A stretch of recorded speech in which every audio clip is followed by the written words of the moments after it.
from the studios of Farm Journal Broadcast. Coming up on Ag Day, drought expands, and that has the cattle industry worried. I'm Betsy Jittman. I'm at the Cattle Industry Convention and NCBA trade show here in Phoenix, Arizona. And could drought in the South impact herd numbers going forward? We'll have that story ahead in the show. Plus an outlook on beef in 2018. From the 50,000-foot view, I think there's some positives and some challenges. The challenges of starter fertilizer on Farm Journal College TV, and supersizing the Super Bowl feast. Food by the numbers. Ag Day, brought to you by the Chevy Silverado, the most dependable, longest-lasting full-size pickups on the road.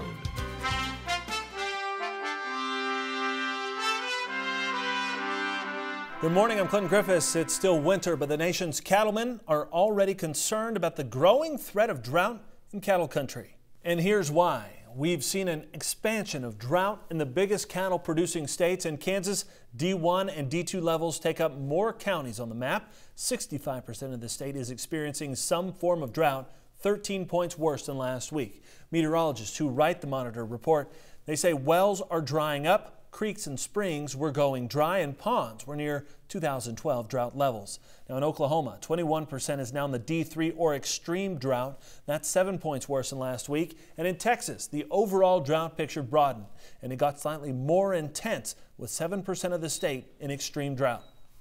Meanwhile, water regulators in California say the snowpack in the Sierra Mountains is still dismal at this point in the wet season. Surveyors for the California Department of Water Resources conducting its monthly measurement. It shows current snowpack at this location is a third of normal for this date. That snowpack melts in the spring and helps fill reservoirs which provide water to many ag-producing regions of the state. And according to the DWR, those reservoirs remain fuller than usual thanks to last year's rain and snow in the northern counties of the state. Now, the drought conditions worsened slightly in the latest Drought Monitor report. About 45% of the state of California is at some level of drought. Another 30% is abnormally dry. A lack of rainfall and developing drought is raising caution flags for American cattlemen. Betsy Jittman is in Phoenix at the 2018 Cattle Industry Convention and NCBA trade show. She joins us with more on this year's weather worries. Another string of warm days stick around in the Southwest. I mean, we're in the 80s this week here in Phoenix, and I think we've had two measurable rains this winter, and which is very unusual. Pinnell Feeding Company, one of the largest cattle feeding operations in the Southwest, is placed in the middle of it. But Chief Operating Officer John Hofer isn't worried just yet. But honestly, it really hasn't affected us that much. You still see these farmers growing the crops that they've always grown. They're not taking any crops out. Cattle numbers in this area are higher than they've been in years. The report says 300,000 fewer cattle are on wheat pasture in the southern plains this year. But some economists say they are not alarmed yet and do not think this is another start to the drought like U.S. producers saw in 2011 and 2012. Now again, that was an intense drought in especially the southern plains, our biggest cattle area in terms of beef cattle in the southern plains. And that was an extended period of multiple years of lack of pasture and range for feeding the cows.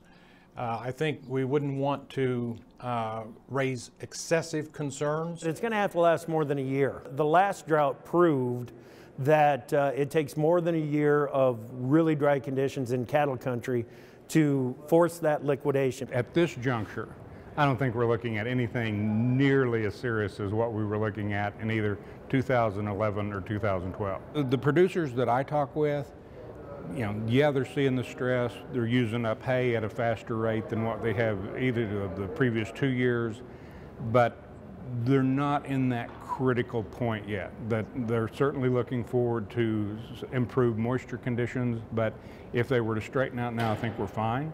If that issue does compound into this summer, we'll have to take another look. Central to southern Kansas, Oklahoma, and the northern part of Texas experiencing drought conditions too. We actually look a lot like we did at this time in 2011. In fact, in some ways, we're a little bit drier even at that point in time. The wheat pasture, of course, is kind of a write-off at this point. It's been a very disappointing year. And now we're starting to think ahead towards spring growing conditions for forage. We've got lots of time to fix things, but if we don't fix things in another 60 to 80 days, then all of a sudden we're going to have potentially a very serious situation. Hofer's patient wait for rain in his area is not slowing the company down. Right now we're very full, and we in our immediate future we don't see those numbers going down. As he has high hopes a drought won't linger again. I'm still hoping February is going to bring some. So still not a concern, huh? Not a concern, not yet. Hurt says the National Weather Service's forecast going into spring suggests that drought will linger or even expand. Again, that's a short-term forecast, but certainly something for us to watch. Reporting in Phoenix, Arizona, I'm Betsy Gibbon. Thanks, Betsy. Cattlemen and other farm groups weighing in on the president's performance following this week's State of the Union. Our own Farm Journal Pulse poll asks the question, when it comes to issues impacting agriculture, do you approve of the job the president, Donald Trump, is doing? 77% of respondents approve, 23% disapprove. The text-based Snap poll had roughly 900 responses scattered across the country. Trade is a major unknown for the administration in 2018. However, cattlemen applauding Arizona Senator Jeff Flake's decision to drop his hold on the nomination of Greg Dowd to be the chief agricultural negotiator for the USTR. The Senate still has to approve Dowd's nomination. Cattlemen say with talks continuing on NAFTA, the Korea-U.S. trade agreement, and access to many other markets, it's imperative that the Senate move as quickly as possible. On the trade front, Commerce Secretary Wilbur Ross telling reporters that NAFTA renegotiations are far from being completed. While noting that progress was made on easier provisions, he says, quote, very little has been done on the hard issues, including automotive trade and agriculture. Now, the next series of talks are set to begin February 26th in Mexico City. Mike Hoffman joining us now with a closer look at a couple of drought-induced wildfires in today's crop comments. Good morning, Mike. Good morning, Clinton. It could be a long wildfire season this spring in the Central Plains. As Clinton pointed out in the Drought Monitor, wildfires have scorched hundreds of acres in western Oklahoma in recent days, damaging fences and equipment and engulfing at least one big structure near Edmond. The National Weather Service says the combination of dry air, windy conditions, and warm temperatures will likely continue to create critical wildfire conditions across western Oklahoma. Meanwhile, a brush fire also erupted Tuesday near Phoenix, Arizona, where the Cattlemen's Convention is now underway. The fire's in Pinal County. It's about 50 acres in size.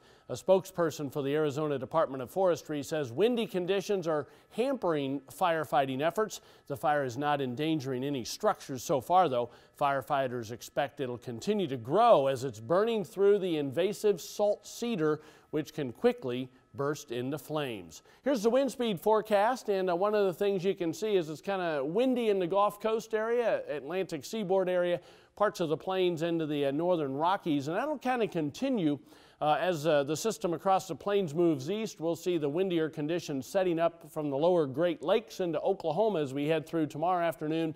And that will continue, as you can see, down into Texas, also turning windier tomorrow afternoon in the eastern Rockies. We'll talk more about your forecast coming up, but first, here's some hometown temps. Ever wake up wondering what does today's weather have in store? Well, with weather updates, it delivers the local forecast right to your cell phone each morning to make preparing for the day easier. Just text Weather 6 to 31313 to get started. All right, when we return, we'll head back out to Phoenix with Betsy Gibbon and an outlook on cattle markets for 2018. And later, the challenges associated with using starter fertilizer, plus eating through the Super Bowl. Food by the numbers on today's Farm Sense.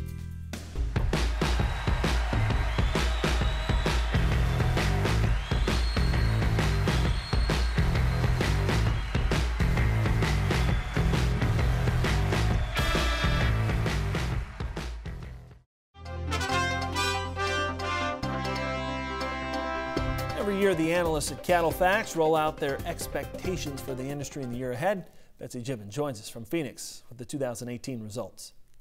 I'm here now with Kevin Good, Senior Market Analyst with Cattle Facts.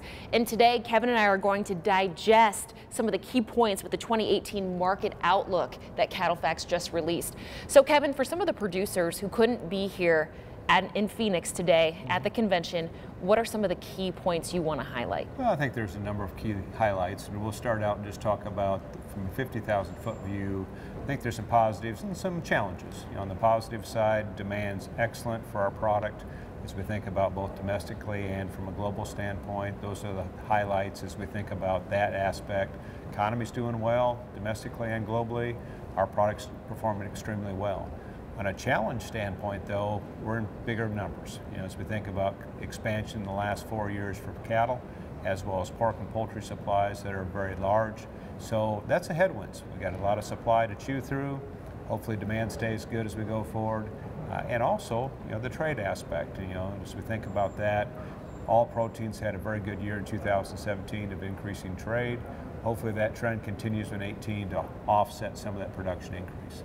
I saw something how 2017 was the second most profitable year in the beef industry. Yeah, very interesting, because you think about 2017, we produced more product, not only beef, but pork and poultry, and our prices actually averaged a little bit higher for, as we think about fed cattle. And so with that being said, what's that tell you about demand? Demand was better in 17 than 16. And so there was more dollars flowing back into our industry, enough so that we can say that at 17 was probably the second most profitable for our industry.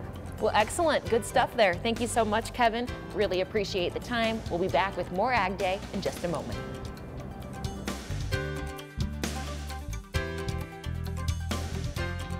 Your next piece of equipment is on MachineryPete.com.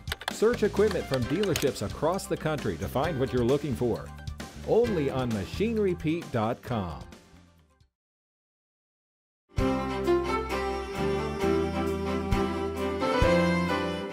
One dream, 2 prizes, 3 fields. Show us your farm and you could win a $10,000 donation for your community, plus a dream sports trip for you.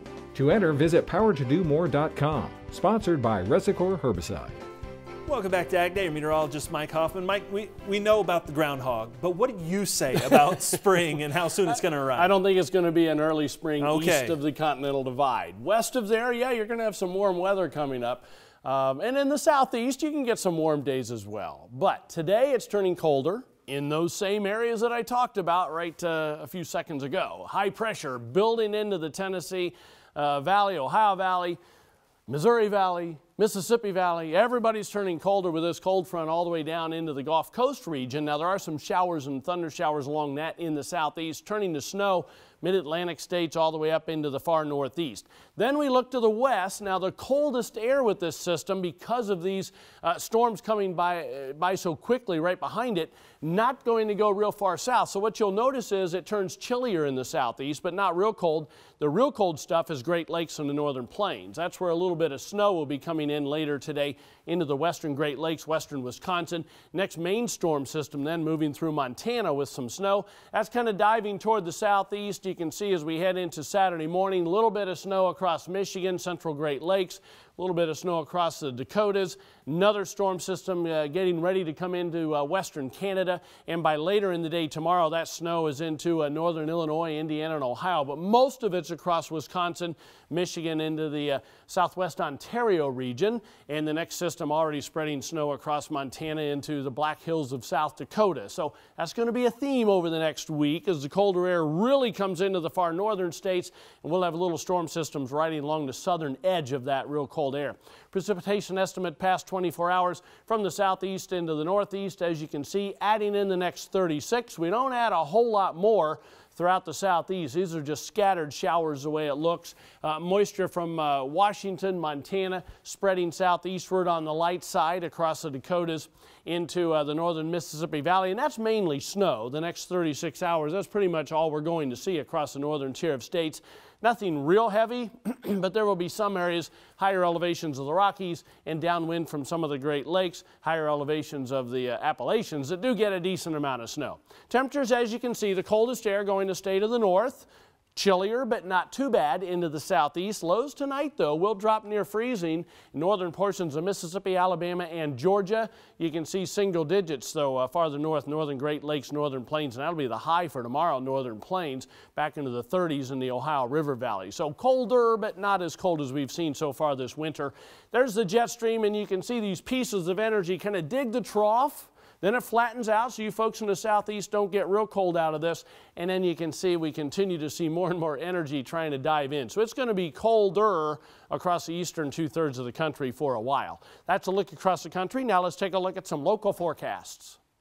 First of all, Provo, Utah, a mixture of sunshine and clouds today, high of 51 degrees. Wausau, Wisconsin, very cold with sun and clouds, high around 7. And Nashville, Tennessee, mostly sunny skies turning colder, high around 34 degrees. When we come back, tips for using starter fertilizer on Farm Journal College TV. And later, Americans will eat millions of chicken wings during the Super Bowl. We'll look at food by the numbers.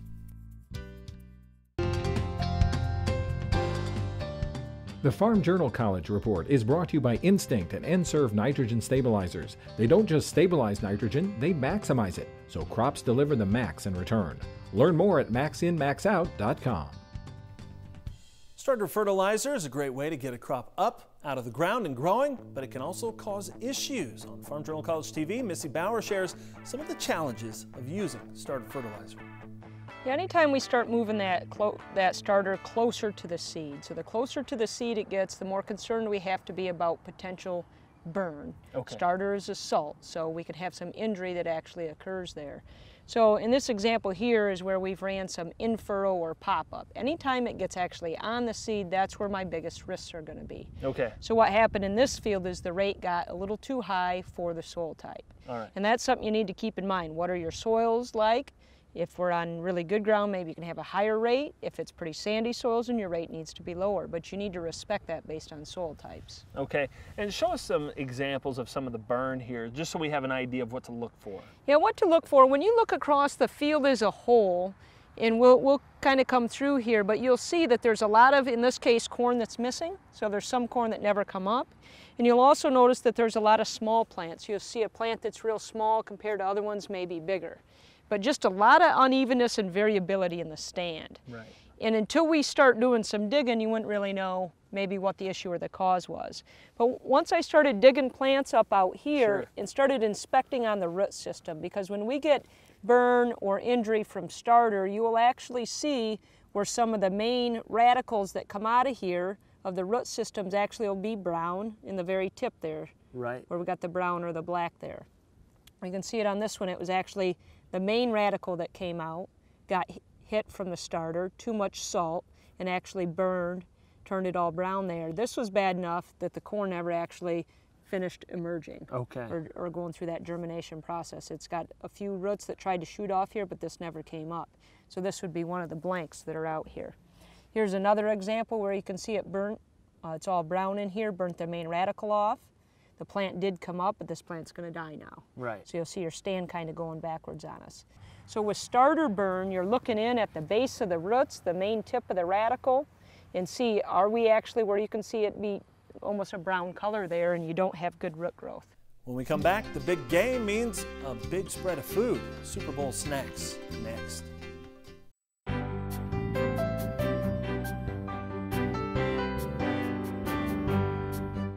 In the Country, sponsored by Kubota.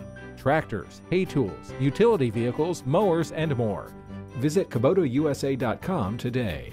This weekend, while the big game is on TV, no doubt you'll be enjoying the fruits of agriculture's labor. Whether you're there for football or the commercials, no doubt food and more food will be within arm's reach. USDA says Super Bowl Sunday runs neck and neck with Thanksgiving as America's biggest day of eating. By the numbers, the National Chicken Council projects that fans will eat 1.35 billion wings this weekend. That's an all-time high, up 1.5% or 20 million chicken wings from last year. Now, to put that into perspective, that's 394 million feet of chicken wings, enough to circle the earth 3 times or put 625 wings on every seat in all 32 NFL football stadiums. Not to be outdone, according to the California Avocado Commission, nearly 140 million pounds of avocados will be consumed during the Super Bowl, mostly in the form of guacamole. It's also one of the biggest pizza eating days of the year, with an estimated 12.5 million pizzas sold. And don't forget the 11 million pounds of potato chips and 29 million pounds of tortilla chips to be eaten, all washed down with some 335 million gallons of beer. Those football players aren't the only ones getting a payday this weekend. See, you're not pigging out, you're supporting American agriculture. And that's all the time we have this morning. We're sure glad you tuned in. And don't forget that today is Groundhog Day, so we'll hear in a few hours if we can expect spring to start soon or if winter will linger. For all of us at AgDay, I'm Clinton Griffiths. Have a great weekend. AgDay, brought to you by Ram Commercial, America's longest lasting heavy-duty pickups.